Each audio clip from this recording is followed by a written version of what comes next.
Hey guys, and welcome to the Working Money Channel. So Ripple-backed Bitso CEO says the tech is not the largest component, it's the regulatory entity. So this with regards to actually getting business done. So I'm not the only one saying this, guys. People within the space are also pointing towards the fact that we need to see that regulatory clarity before things really ramp up. And I've got a great article for you later in the video where Breanne Madigan talks about that ramping up and how we're closer than you think. So stablecoins have been regarded as something that could disrupt the financial stability by regulators around the world. The oldest stablecoin, Tether's tryst with the regulators, has not been smooth. Along the same lines, Mexican crypto exchange Bitso CEO Daniel Vogel, in the latest edition of Unqualified Opinions, said one of the biggest learnings over the last 5 years trying to build a cross-border product with crypto is that the largest component is not technology. He went on to say the largest component is convincing these highly regulated, I think they're missing a word there, highly regulated sector to do something with you, to open an account with you, to get comfortable with utilizing crypto. These problems are a lot harder to fix. And so this coming from Ripple's partner, the head of Bitso. These guys obviously are in the game on a different level than a lot of these other exchanges, right? They are looking to provide that liquidity to their Mexican customers, XRP to MXN, right, in that corridor specifically. So these guys probably have a very, very different viewpoint than, let's say, Joe Blow exchange at the end of your street. Anchored by either fiat or gold, stablecoins have continued to occupy a unique place in the crypto industry over the years. But despite that, according to Vogel, the fiat gold peg tokens have continued to pose a challenge. He said, we certainly have these new stablecoins where the aim is to make them incredibly transparent, where there is a lot of auditing going on, but for a long time this was a very opaque thing. And so I didn't realize that Tether had a lot of troubles. I guess it makes sense, right? When you are creating a cryptocurrency that is pegged to the US dollar and you're getting people to use your product instead of the US dollar, I'm sure the US government isn't going to take too kindly to that. And so, guys, just more on his point here. I know you guys remember this from Stuart XRP at XRP_Stuart on Twitter. This gentleman here, I think he works for Ripple, I forget his name. These 12, so he talks about these banks that were using XRP as that trial run and back in 2016. So just to set this up, because I'm not going to play you the whole clip, these 12 banks, he said, used XRP. Barclays, BMO, and CIBC are Canadian banks. Intesta San Paulo, Macquarie Group, National Australian Bank, Natixis, Nordia, Royal Canadian Bank, Santander, Scotiabank, and Westpac. And, he ultimately said that these banks loved the technology, trialed it back in 2016. And then here's what he had to say. They came back to us after 6 months and they said, look, it works beautifully, but we cannot use this. And there are two issues with this. Number one, it's highly volatile, so we cannot use it. Number two, my regulator will never allow me to use this. So the regulator will never allow them to use it, and those were the two big points. So the high volatility and the fact that the regulator will not allow them to use it. Because at this point in 2016, cryptocurrency was still circling the dark realms of criminal activity and all that kind of illegal junk. And now we've emerged from that, coming up victorious and glorious.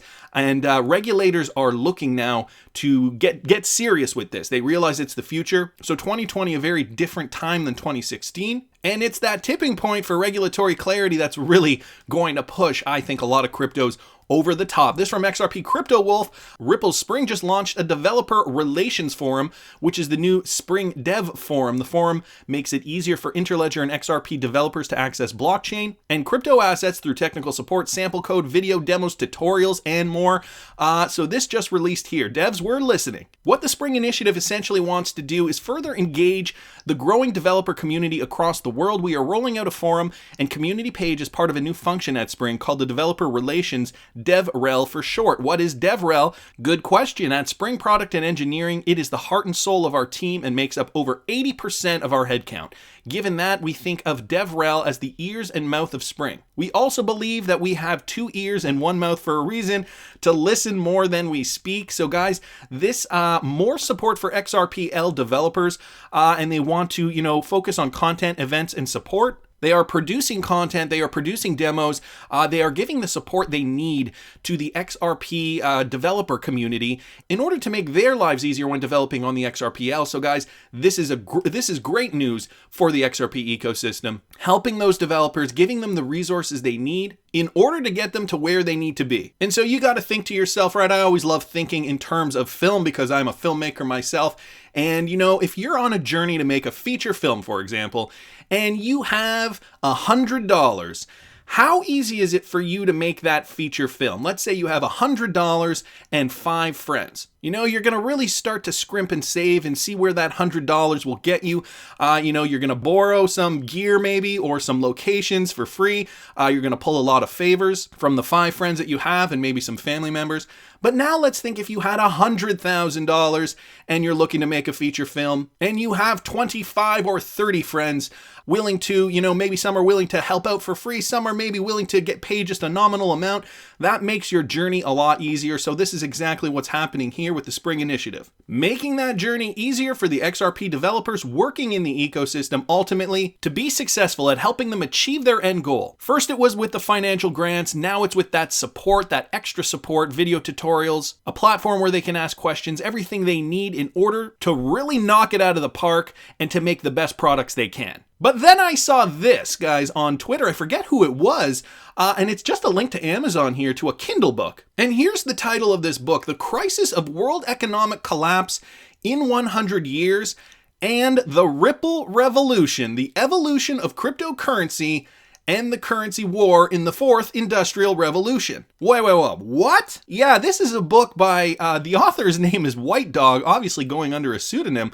And it's the analysis on the current U.S. economy, which resembles the U.S. economic situation during the Great Depression in 1929, and an analysis on the possibility of the Great Depression in the United States to come again. And obviously, they talk about cryptocurrency in this ebook and the Ripple Revolution. I'm curious to see what this is about. But is it just on Kindle only? I don't know how that Kindle thing works. I'm more of a hard copy guy myself. Nevertheless, some really, really interesting stuff coming out here. People already writing about this. And this is the Ripple Revolution. This is the same Ripple we all talk about every day. The evolution of cryptocurrency and the currency war in the Industrial Revolution. Has anybody read this? Can somebody tell me more about this, when this was posted? Maybe this is old and this is old news that I'm just finding out right now. If you've read it or know anything about it, please do mention it in the comments. I am sincerely curious. Also, can I read a Kindle book without a Kindle? Can someone tell me that too, please? Help me out, guys. Help me out here.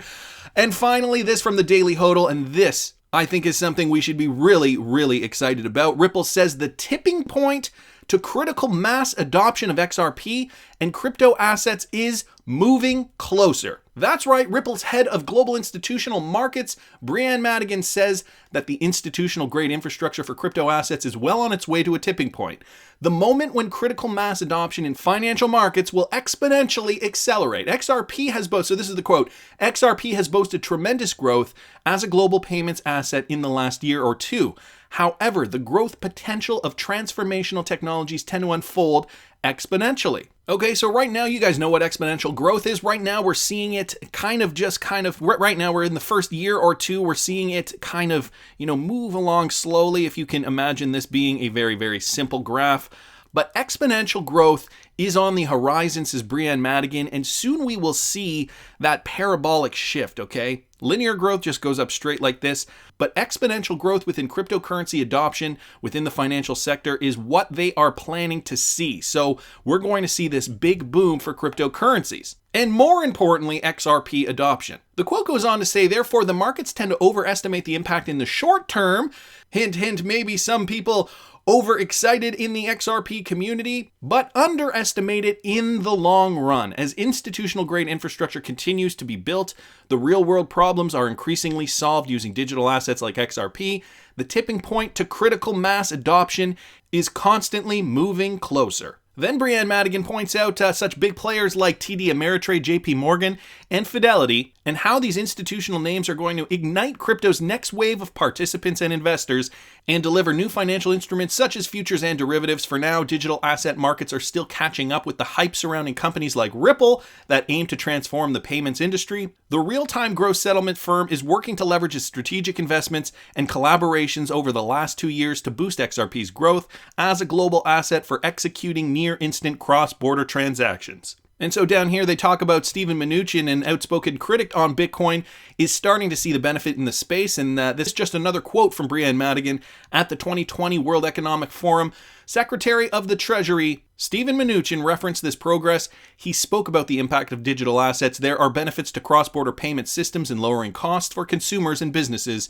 We absolutely support companies working on this. So there you have it, guys. Breanne Madigan says right now we are in the beginning phase of this, but we will soon see exponential growth. It is waiting on our doorstep. We are going to see a pump of biblical proportions. Not that she said that, but I have a feeling not only with the utility, not only with the clarity, but with that FOMO, with the people realizing, boy, I should have gotten into crypto 2 years ago. With all that compounded together, who knows how high the prices will soar. Anyways, that's just my opinion, but I want to hear what you guys think. Please subscribe to the channel if you haven't already. Like the video if you like the content I'm providing. I always love hearing your comments.